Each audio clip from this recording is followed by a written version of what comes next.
père faisait les sciences de l'éducation, licence et doctorat, et ma mère, histoire et français langue étrangère.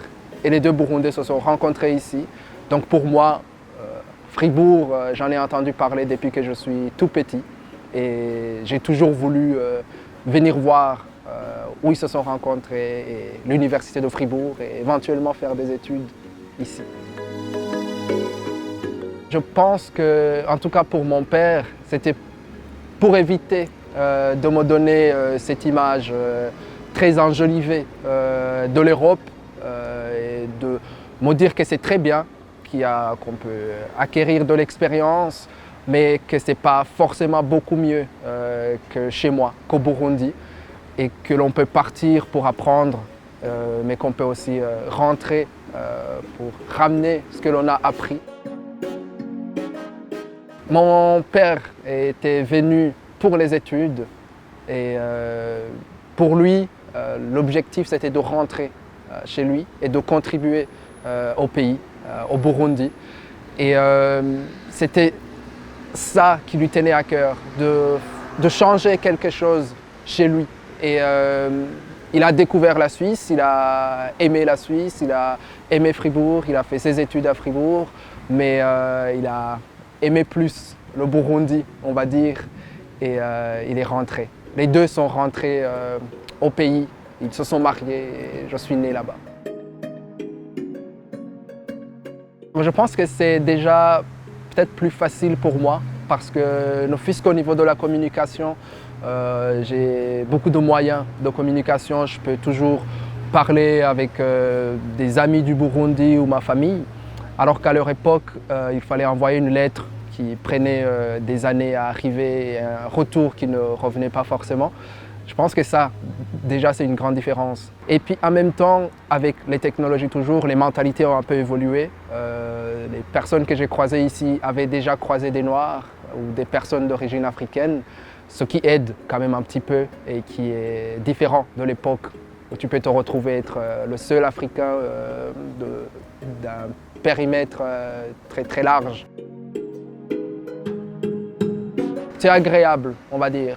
Je sais qu'il y a des endroits où ce serait un peu moins facile, même si à Fribourg aussi, c'est pas toujours facile. Mais avec le temps, on se construit un cercle qui nous aide, qu'on aide, on vit avec. Et puis petit à petit, on adopte la petite ville de Fribourg. Et la petite ville de Fribourg nous adopte en retour. Et je crois que c'est une question d'entourage. Moi, j'ai découvert le racisme quand je suis arrivé en Suisse, donc en Europe, donc à Fribourg. Et puis, petit à petit, il y a des stratégies qui se mettent en place presque inconsciemment. Et l'anecdote, c'est dans le train, où tu arrives dans un train et puis tu vois très bien que la personne en face de toi n'est pas très à l'aise ou change pratiquement de place. Et on va dire que ça fait quand même plus mal que ceux qui te le disent en face, qui te disent retourne chez toi, par exemple. Je préfère ceux qui disent ça que ceux qui, sans rien dire, changent de place. Parce que je ne peux rien dire et je sens que c'est quand même du racisme et que c'est un peu contre moi. Et j'ai découvert petit à petit que dans le train, quand je sortais mon ordinateur, ou que j'ouvrais mon livre, parce que j'aime lire, le regard changeait. J'étais quelqu'un d'autre. On m'acceptait un petit peu plus, peut-être parce qu'on se disait mais lui c'est un intellectuel peut-être, ou peut-être lui il est formé, peut-être plus formé que moi. Donc il y avait un certain respect qui s'imposait par le simple fait d'ouvrir un ordinateur ou d'ouvrir un livre de lecture. Et c'est un peu devenu un tic. Donc j'arrive dans le train, je m'assieds, j'ouvre un livre ou j'ouvre un ordinateur, un peu comme pour déjà montrer que voilà, vous pouvez me donner un peu de respect. Et après je peux refermer mon ordinateur ou mon livre, ça suffit, malheureusement. Comme je dis toujours, je suis devenu féministe quand je suis arrivé en Suisse. Parce qu'en ayant subi cette discrimination qu'est le racisme, j'ai pu faire le lien avec d'autres discriminations liées au sexe, au genre ou à l'orientation sexuelle. Et j'ai découvert que c'était toujours le même schéma. C'est-à-dire que quand tu n'es pas la personne discriminée, tu ne sais pas vraiment ce que c'est. Et j'ai pu m'en rendre compte en parlant avec des amis femmes qui sont activistes, qui sont féministes.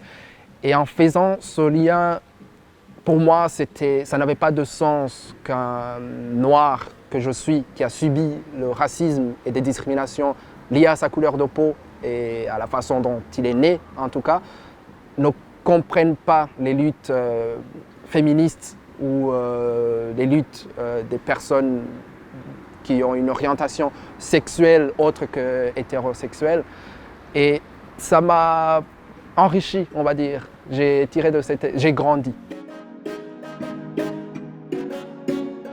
Je compte commencer une ferme qui pourra offrir des séjours de week-end ou des semaines en été aux personnes en situation de handicap mental pour un peu faire évoluer les mentalités chez moi, travailler sur l'inclusion de ces personnes-là. Et ici, en Suisse, à l'université et dans la ville et tout, j'ai pu acquérir cette expérience-là, voir ce qui a été fait pour pas forcément reproduire, mais adapter et profiter de cet échange d'expériences.